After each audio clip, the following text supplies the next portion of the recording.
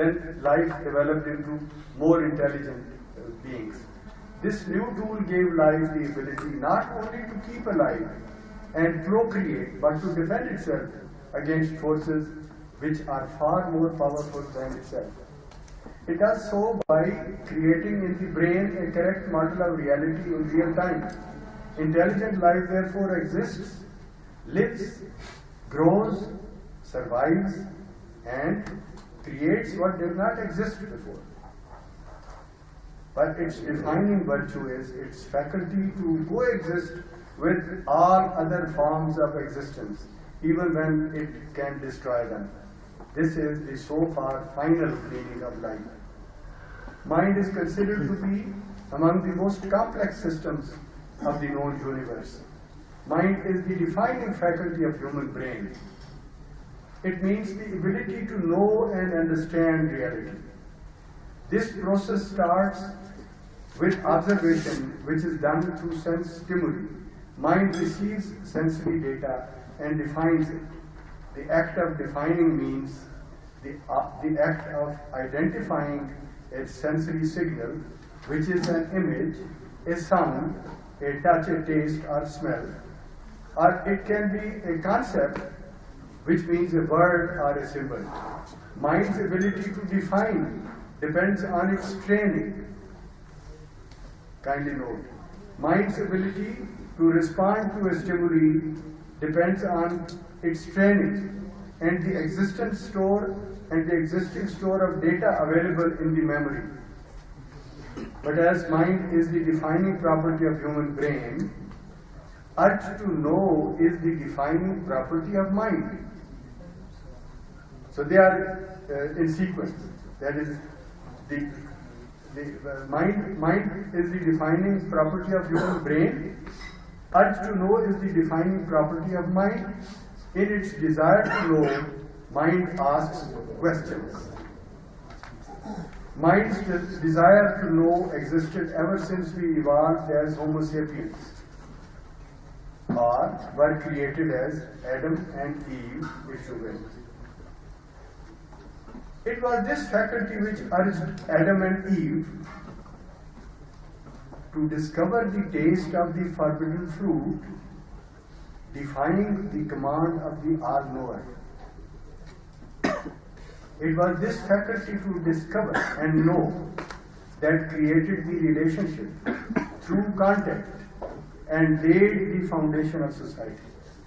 It is this faculty to discover and know which urges us to ask why the all-knowing Creator tried to stop me and my partner from knowing. Who had created the urge in me and my partner to know each other and all about each other? Did he wish to retain all knowledge to himself? Or did he wish to spoon feed both of us forever? Would that spoon fed knowledge be our knowledge? Did he produce us as programmed robots? Then was there an equally talented hacker who hijacked the programmed robots? How did that talented hijacker have such talent? Did the Creator create him and us with a free will? Why did this villain exercise his free will to defy the Creator instead of obeying him? If I and my partner also had a free will, then why we preferred to follow the villain and not the Creator? Was it because we had a desire to rebel against restrictions? Who created that desire in our souls to rebel? Did the Creator know beforehand what we will choose in our exercise of free will? What is the relevance of His foreknowledge to our destiny?